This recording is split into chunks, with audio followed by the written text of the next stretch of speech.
our Bethel Austin bookstore to the rescue. Shameless plug, you can get these great t-shirts. Praise the Lord for Stephanie. I was over there in the office, and anyway, we couldn't get it to work, so she had to run over to the bookstore, grab me a t-shirt. So, you know what? It's all good. It's all good. If the enemy thinks that's going to do it, is all I can say. Okay, let's pray. I feel like I need it. Lord,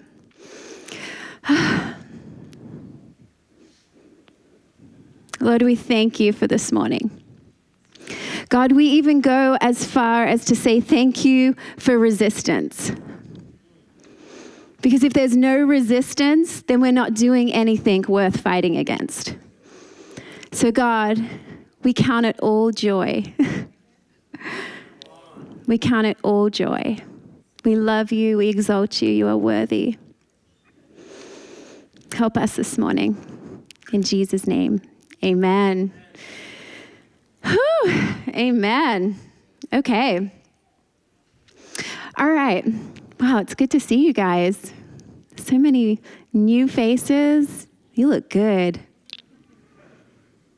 Oh, so good. All right. Well, a couple of weeks ago, I was playing with my son, Malachi. He's 4 years old. If you don't know him, he is the definition of boisterous. He keeps me on my toes constantly. If he's out of sight and it's silent, that's a really bad sign. Really bad. He's either somewhere getting a concussion or somewhere destroying something. They're pretty much the two options. He is wild to the core. So we were playing outside the other day, and we were playing Ninja Spies. Not to be confused with Spy Ninjas. Very different game. We were playing Ninja Spies, and you know, we're doing what little 4-year-old boys like to do, and we're playing good versus evil. Right? The good guy gets the bad guy. And I had this thought, and I believe the Lord spoke to me in that moment. He goes, every single person was born to fight injustice. Yes. There is no child that is born and on their own account says, I hope the bad guys win today. Every single one of us was born to fight injustice. And so the title of the message this morning is The Answer to Injustice. Do you know the Marvel movies? So Captain America and Iron Man and all those guys, their movies have grossed $7.1 billion. $billion. There's a reason for that. People want to see good triumph over evil. There is something innate within us where we want to see goodness triumph. And so I want to talk about justice, and I want to talk about injustice. You know, I believe that a strength that is overemphasized becomes a weakness. An example of that could be like, you could be really organized, and that could be your strength. But that strength overemphasized could become control. And I believe that one of the church's greatest strengths is justice, is to execute justice. But that strength overemphasized becomes judgment. And unfortunately, amongst non-believers, we are known more for our judgment than our execution of justice.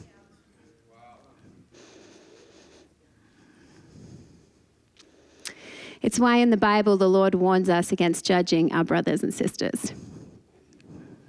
In Matthew 7, judge not that you be not judged. For the measure in which you judge will be measured against you. And take the plank out of your eye before trying to remove the speck from your brother's eye. He constantly is saying, don't judge other people. Why? Because we are prone to judgment because we were born for justice.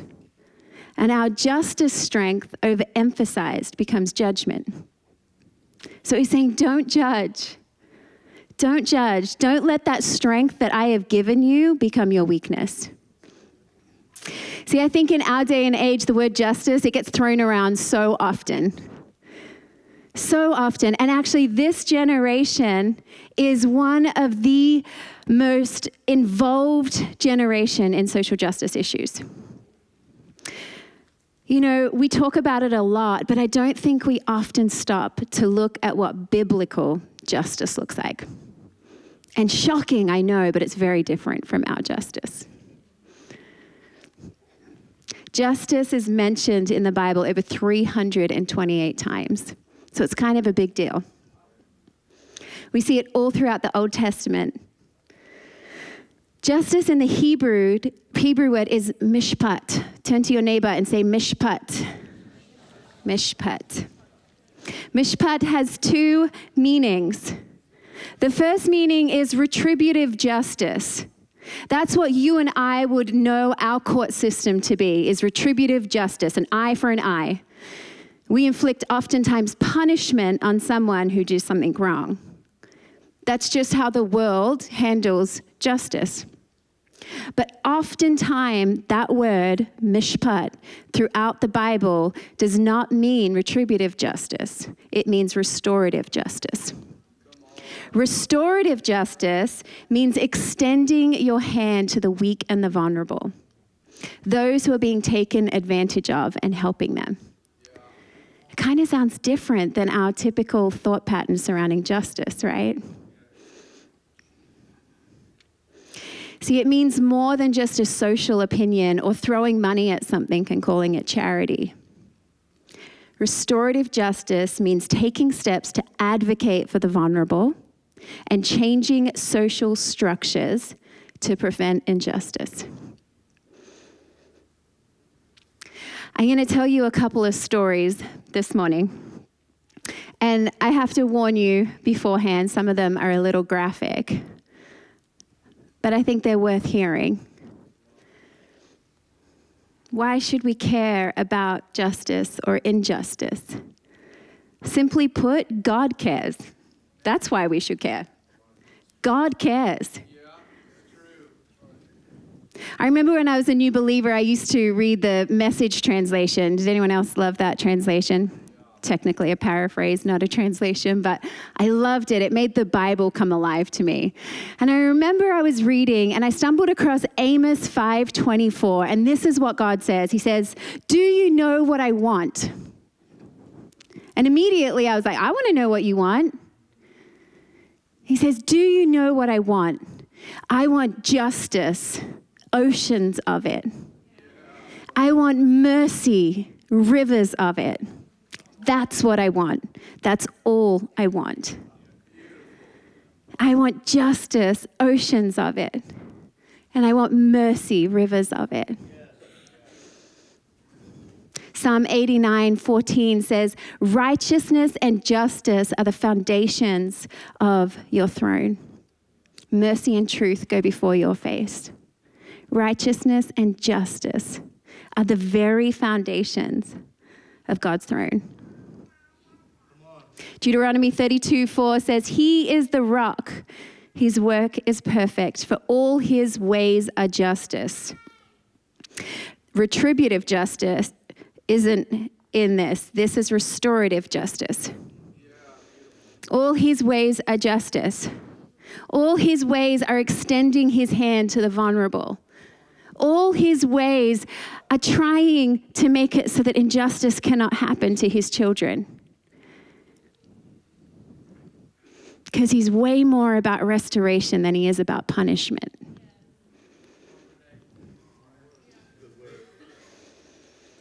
We are made in the image of a just God. That is why we are born with justice in our bones. That is why you play with any 4-year-old boy and he wants to be Spider-Man or Superman or Captain America. He wants good to prevail over evil because he was born with justice in his bones. And so are you, and so was I. But the world tends to be leading in the issues of social justice at the moment.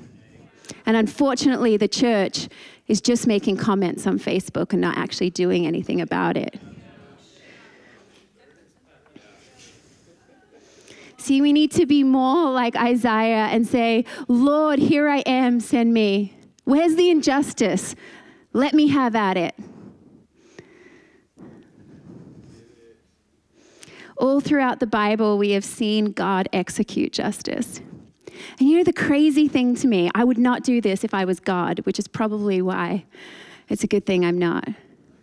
I would just do it myself, because can he do it without us? Of course he can. He can execute justice in the snap of a finger. But he chooses to partner with us to execute justice. He did it with Moses. He partnered with Moses to free the people of Israel under the bondage and injustice of Pharaoh. He did it again by partnering with Esther and Mordecai in seeing justice brought to Haman when he wanted to destroy the Jewish people. All throughout the Bible, he partners with people like you and me to deliver nations, to set people free. But he needs our yes. He needs our yes. I think it's so wild how much authority God gives us. I'm like, are you sure? That's a lot of pressure. But he says that whatever you bind on earth will be bound in heaven, and whatever you loose on earth will be loosed in heaven. If you are a believer in Jesus Christ, then he has given you authority, and he wants to partner with you to execute justice. Not judgment, justice. If God declared us the righteousness of God, which he did in 2 Corinthians 5:21, when we didn't deserve it, not one of us deserved him reaching down and picking us up. And he became sin for us. So then it should be in our bones that we want to do the same thing for other people. We should want to execute justice and partner with him to do that, because he showed us mercy when we did not deserve it. It's not easy and it's not convenient, but it is courageous. And you have courage. You have courage. What should we do about the injustice that we see? Firstly, I think we just need to stop and recognize it. It's so easy to just shut out the things that we don't want to hear and the things that we don't want to see, the things that make us feel a little bit uncomfortable. It's so easy to say, oh, someone else will take care of that. You know, I tithe so the church can take care of that.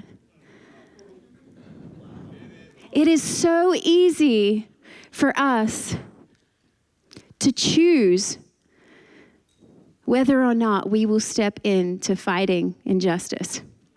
We do get the choice. I want to tell you a story. And this is of a man named Charles Morley. Chances are you probably haven't heard of him. But he was the oldest of 10 children in a village of Machakos County in Kenya. His father was violent, and in his upbringing, he abandoned his child. Charles Morley was abandoned. He was left to his aunt, and the only way that he could survive was knocking on people's doors and begging for food. He actually, when he grew up, he made his way to Nairobi, which is the capital of Kenya, and he knocked on doors asking if he could work for people, and he ended up finding this wealthy businessman, and he worked his way up this businessman's business through favor. He met Jesus in that time, and it gave him this new resolve, if you will, gave him the energy to turn his life around. And he began to accumulate wealth. He eventually got into oil and gas and real estate. He became a very wealthy man in Kenya. He bought acres and acres of land. And he was on a business trip one day, and some street kids asked if they could watch his car for some money. And he said no, because that sounds dodgy, right? And so he went to his business meeting, and he came back, and there was no car. So he had to ride the bus home. And on the bus ride, the Lord began to speak to him. Not to chastise the people, the kids who had stolen his car, but to remind him of his beginnings. to remind him that he was one of those kids. It took 3 years of the Lord gnawing at his conscience for him to do something about it. But he heard the voice of God saying, become a father to the fatherless. So at 40, he left all of his companies, all of his wealth to rescue children. He and his wife had 8 kids. Well done, Mrs. Morley. But they took another 3 children in, 11 kids. They took another 3 kids in from the streets, and 6 years later, they were caring for 300 street kids. As of a couple of years ago, he has multiple campuses across the nation that educates, accommodates, and protects street children. He is reaching on a daily average 3,500 children, and 23,000 kids have been served from his ministry. I went to the street with one purpose, explains Morley, to rescue children. Every child needs food, love, education, accommodation, protection, and a good and bright future. Who will reach to them with the love of Christ? I was one of them, one who was lost, and I had to become part of the solution. Oftentimes, our comfort will keep us from reaching out. Because it's not easy to engage with injustice. It's not convenient. But it is what Jesus did. It is the heart of God.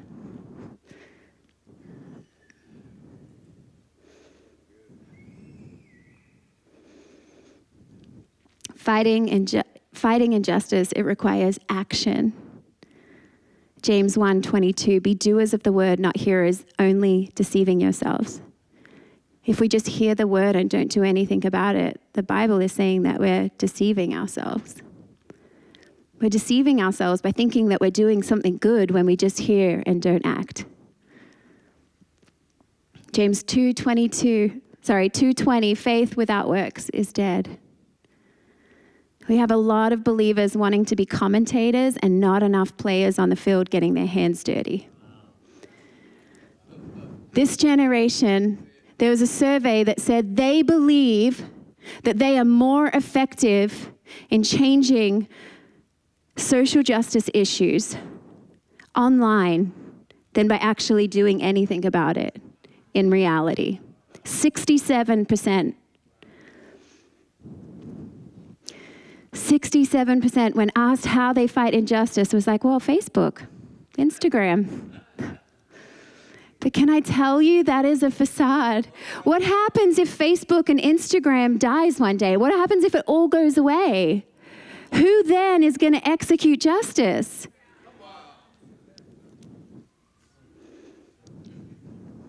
We have to get our hands dirty.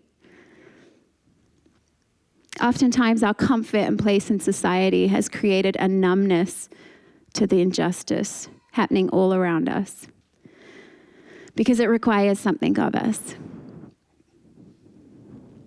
I tell you,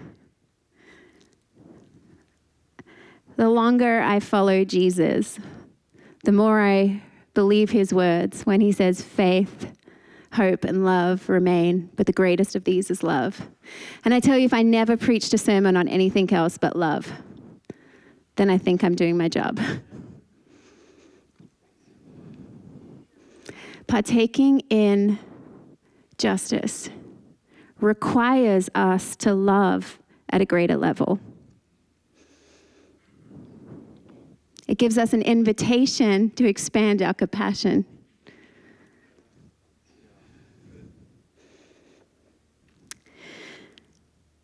Okay, I want to tell you another story. This one, just seeing if there are kids around. I won't go into too much detail, but I want to go into enough detail that you know that this is real. There's a man named Ellis. He actually has lived on the streets of Austin for almost a decade. Addicted to crack, causing trouble, been into prison. Actually, the judge got so sick of seeing him in his courtroom that he gave him 2 years in prison just to get him sober and to hope that it would be a fresh start for him. And it was, until when he got out, his mother died of cancer, and it took him down this spiral again. Just constantly using to numb his pain. Chances are that Ellis may have asked you for money.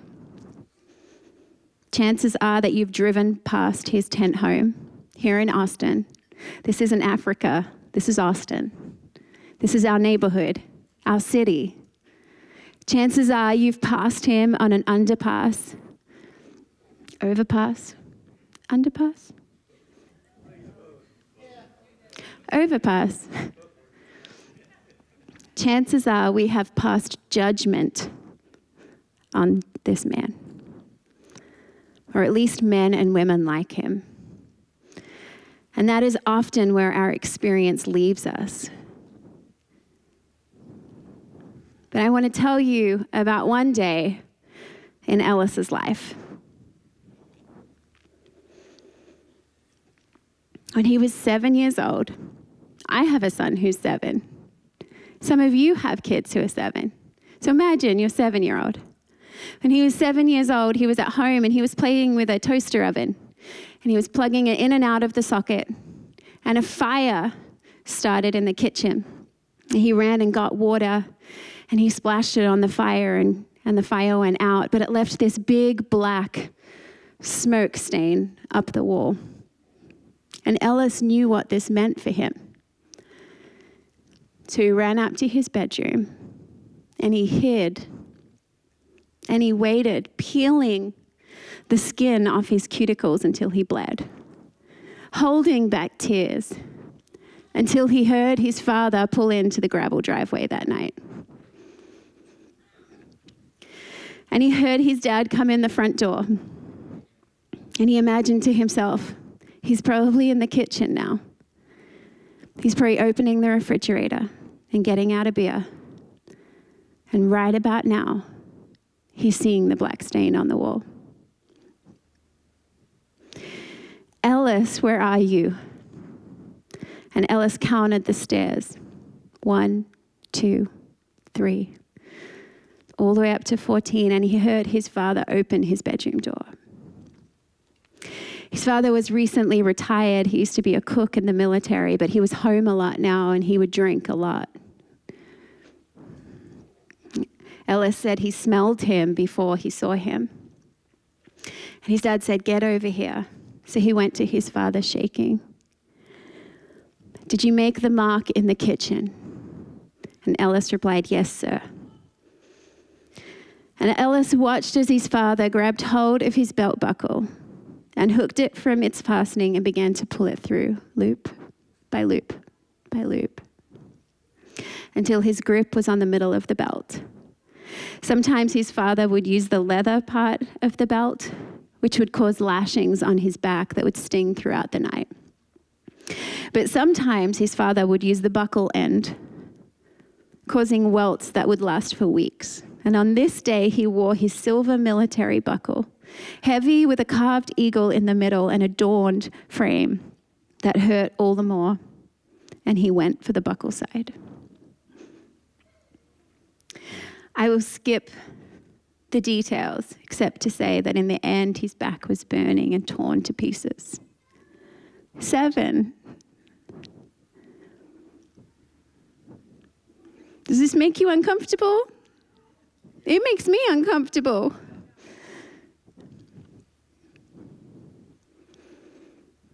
And this wasn't just once. This was his childhood. This boy was beaten over and over and over again by the one person who was meant to protect him.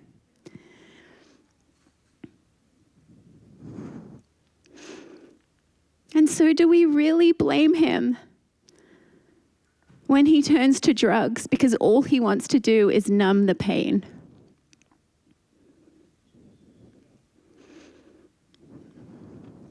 But there are men and women all over our city who have the same stories as Ellis. There's another man called Taz, and his dad would get really angry. And when he would get angry, he would turn the iron on and wait till it heated up. And if you ask him, he says, my childhood, how I remember my childhood is the smell of burning flesh. He has scars all over him. Will Langley, at the age of 10, his father would sell him to his friends every single night. Does this make you angry? This makes me angry. But we see the broken lives at the end of this injustice, and that's what we judge. Because stepping into justice, stepping into injustice requires something of us. It requires us to see someone as a human being. It requires us to imagine that that's our child that someone is talking about. It requires us to sit in the pain of other people. And we don't like pain. So we just pretend that it's not happening all around us. We pretend that there aren't girls throughout our city being sold every single day into slavery. Because the luxury of our lives is that we don't have to engage if we don't want to. But can I tell you, I'm so sick of the world engaging and not the church. Because we have solutions. We were made in the image of a just God, and a just God that doesn't punish someone, but someone bends down and picks someone up and restores them back to dignity. And not only restores that person back to dignity, but makes sure that social structures are changed so that it doesn't happen again.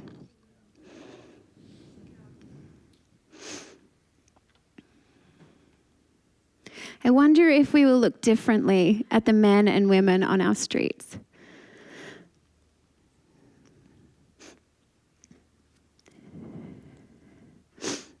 You know, I like to imagine the characters of the Bible because we don't often get a lot of people's backstory, do we?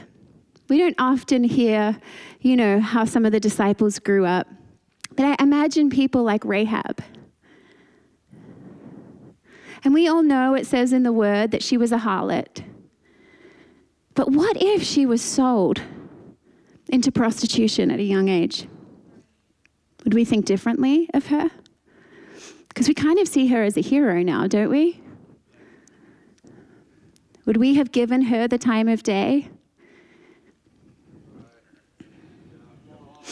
I think about Judas. I'm like, what must have happened to that young boy that he would turn his back on the greatest love that he has ever known? Maybe he had a dad that was abusive. It's not in the Bible. So don't get angry at me. But I'm just saying, what if? What if Matthew the tax collector, what if his dad abandoned him and the only thing he knew how to do was steal so that he could help feed his brothers and sisters? We don't know any of their stories. But engaging with someone's story means that we have to get uncomfortable. We have to figure out what made them do the things that they're doing. We have to engage at a different level than just passing judgment.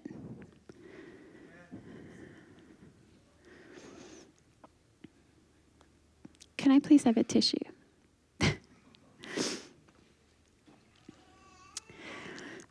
One of the best ways to find out the injustice that you're called to fight is to figure out what you're passionate about. What gives you that holy discontentment? What makes you mad? Thank you.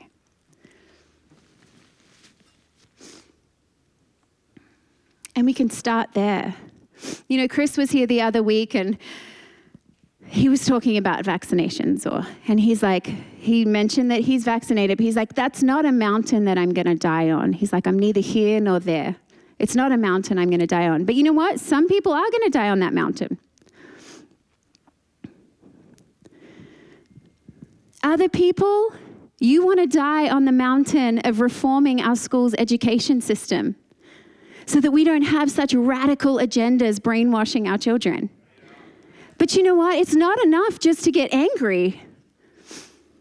Anyone can get angry. Let's join our PTAs. Let's petition our government. Let's sign petitions into being. Let's do something about it. Thank you.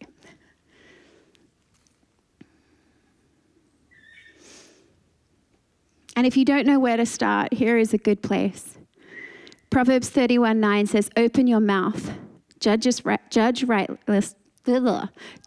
righteously, and plead the cause of the poor and needy. Jeremiah 22:3, thus says the Lord, execute judgment. Execute judgment. Mishpat, and that is the word as restorative judgment in this instance as well. And righteousness, and deliver the plundered out of the hand of the oppressor. Do no wrong and do no violence to the stranger, the fatherless, or the widow, nor shed innocent blood in this place.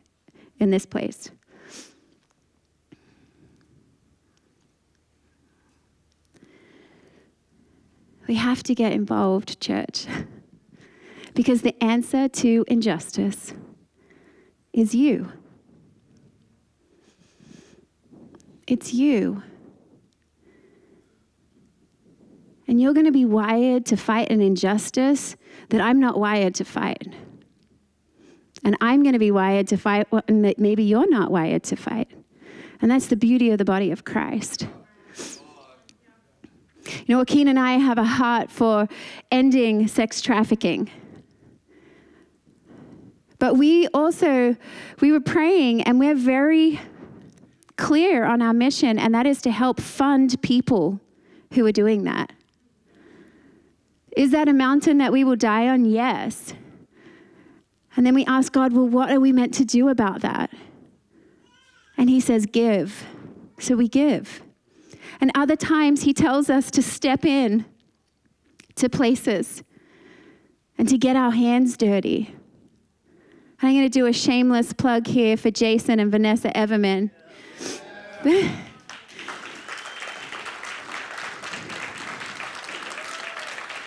Does it bother you when you see homeless people all throughout our city numbing themselves because of the incredible amount of pain that they have been through in their life? These guys right here, they go out onto the streets and they feed the homeless, but they don't stop there. They minister to them. They're not just filling their bellies. They're bringing Jesus. They're seeing people's lives transformed because they're willing to step into the pain. They're willing to step into the pain. So if you have a heart for the homeless, that's a great place to start. You could volunteer with them, go out on the streets. We have so many incredible organizations throughout Austin. The Refuge is a great place that is rehabilitating girls who have been trafficked. That's a great place to volunteer, to give money. But many of you have ideas of ministries and businesses that you're actually meant to start and create that is going to be a vehicle for change. Many of you do. Sometimes we've just got to be willing to get uncomfortable enough to let it make its mark on us, and so that we do something about it. It took Charles Morley 3 years of God gnawing at his conscience before he sold everything and started looking after the street kids. Don't let it take 3 years, because that's just a waste of your time. And can I even go as far as to say there are people on the other end of your serving, of your finances, of your volunteering, of your ideas, of your ministries that need you. They're waiting for you. We have to step into our place and begin to execute justice and not just pass judgment. I am so sick of the church being known as a judgmental group of people. Because if I tell you the truth, almost every single believer I know is not that. They are the kindest, most loving, most compassionate people that I've ever met.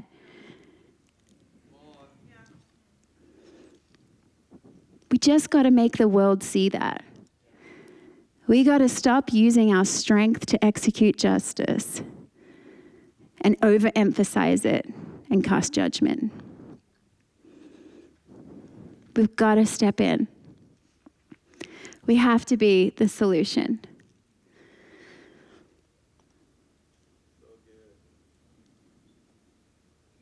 It is my hope that we as believers do not only recognize and talk about injustice, because it's important to talk about it, but that we partner with God in eradicating it. Because somewhere along the lines, from that 4-year-old kid who wanted good to triumph over evil, we've gotten comfortable. Because it is only the mercy of God that you are not in the same position as many of these people. It is the mercy of God. It is not because we deserve it. Let's not fool ourselves and say that we are better people. It is the mercy of God that is not your child being beaten half to death by his dad. It is by the mercy of God that we have not been sold into trafficking. We are no better. And that is where restorative justice comes in. It puts us all on a level playing field. Retributive justice indicates that we are above people. And we get to cast judgment because we're so much better. We're so much more righteous. We're so much more holy than they are. But when we step out of that and we step into restorative justice, that's where change happens. That's where change happens. That's where we realize, oh, I was one decision away from being another person on the streets of Austin. Because can I tell you, I look back on my life before I knew the Lord, and I'm like, oh my goodness. I mean, pretty much that movie Taken, that was like me and my friend without the being taken part. We traveled through Europe when I was young. I was 19 years old, and we made the stupidest choices because we didn't know any better. We were 19-year-olds in a foreign country with no parents around us. And we made some pretty poor decisions. And I pray all the time, like, thank you, God. Thank you, God, because it is not because of me that I am not in the position of many of those girls. It is the mercy of God.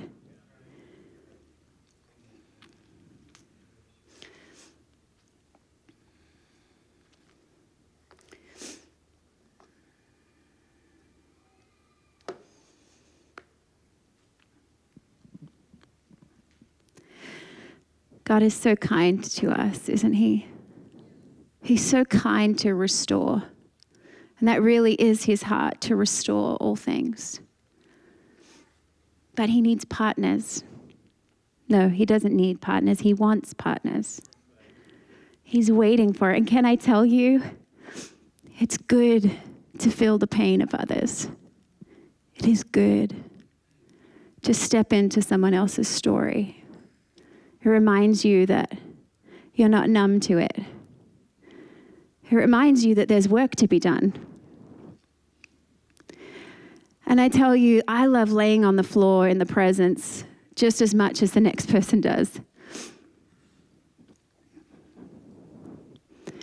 And it is vital and it is key, but just as vital and just as key is attaching action to our faith. And going out into the world and being Jesus to people all around us who are just dying to know this good God of ours, whether they know it or not. I believe that a church mobilized to execute justice is a force to be reckoned with. I believe that as a church, our best days are ahead. I believe the more that we engage with social injustice and the injustices happening around us, the more powerful, the more beautiful, the more radiant the bride of Christ will be. He has never asked us to get to heaven without getting our hands dirty. He never modeled that by the life that he lived. He was a friend. He was a friend to the prostitutes. He was a friend to the robbers. He was a friend to the murderers.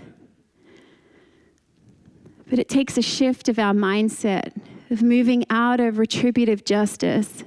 And am I saying that people shouldn't have consequences for their actions? No, I am not saying that at all. But I am saying that we need to restore people. We need to take a biblical approach to justice and see restoration and desire restoration more than punishment.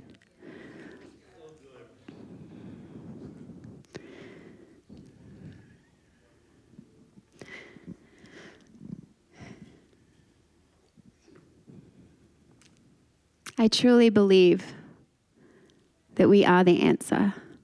When we partner with Jesus, the church is the answer to a dying world, a hopeless world, because we get to introduce them to their Savior. We get to introduce them to the mercy of God that has changed every single one of us. It is a beautiful privilege, what we get to do. We just got to do it and not talk about it. Sometimes I feel like I get up here and you're like, well, you're so anti-Facebook. And all that. I kind of am. No. I'm not anti-social media. Social media can be used for good in so many areas, in so many ways. And I'm not saying don't be silent on them. I'm like, let's just do something else besides talk about it. And I tell you, I think the reason why Charles Morley was able to give away everything that he had to see justice restored to these street kids is because that is worth more than money. What that does to your soul, you can't buy that kind of love. You can't buy that kind of closeness with Jesus.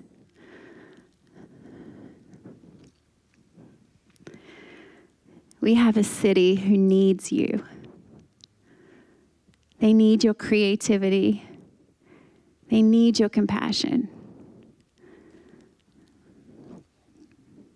We got to learn to love.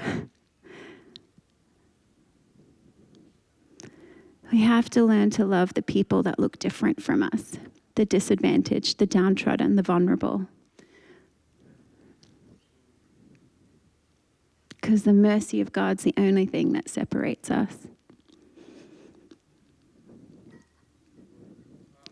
But his arm is not too short, amen? Nobody in this city or on this earth is too far gone for the redemptive power of Jesus. I believe that the church is going to begin to take its rightful spot as the head and not the tail in issues of injustice.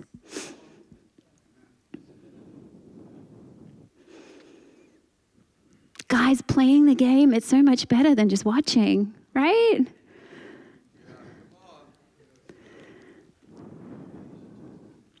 Thank you, Lord.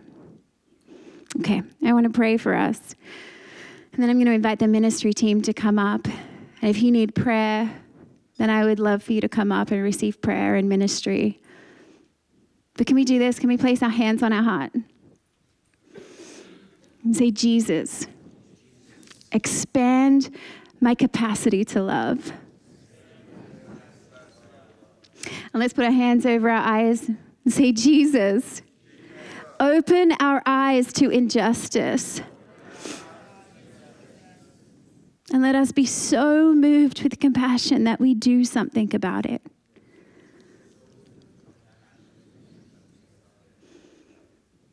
And last thing, just tell the Lord, like Isaiah did, here I am, Lord, send me. Here I am, Lord, send me. Because he will use you. If you're willing to be used, he will use you.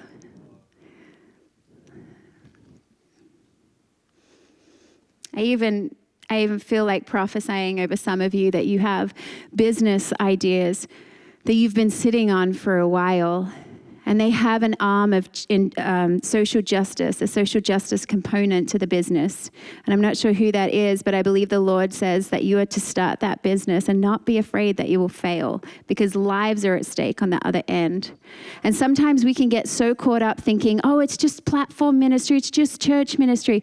Hey, businesses all over this world are beginning to engage with injustice and see it eradicated.